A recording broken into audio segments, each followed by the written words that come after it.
Welcome to SS news. నేను మీ శిరీష. ఇవాళ ముఖ్యాంశాలు. Headline sponsored by GNR golden diamonds, YSR junction, Narasannapeta. పేదరికం నుంచి 25 కోట్ల మందికి విముక్తి. ఆయుష్మాన్ భారత్ ద్వారా కోట్ల మందికి వైద్య సేవలు. పార్లమెంట్ బడ్జెట్ సమావేశాల్లో ప్రసంగించిన రాష్ట్రపతి ద్రౌపది ముర్ము.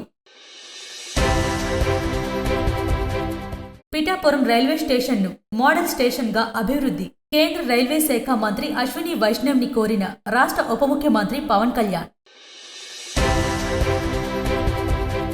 పార్టీపై నిబద్ధత ఉన్నవాళ్లకే పార్లమెంటు కమిటీలలో బాధ్యతలు. 83% మంది కొత్తవారికి చోటు కల్పించామన్న మంత్రి నారా లోకేష్.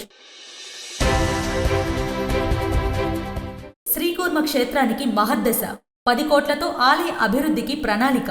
తొలి విడతగా 3 కోట్లు విడుదల చేసిన ఇండిగో సంస్థ. ఆర్కిటెక్ట్లతో కలిసి క్షేత్రస్థాయిలో పరిశీలించిన ఎమ్మెల్యే గుండుశంకర్. తాగునీటి కోసం దళిత మహిళలు ఆందోళన. తాగునీరు లేక ఎలా బ్రతికేది అని, మా సమస్య అధికారులకు పట్టదా అని ఆగ్రహం.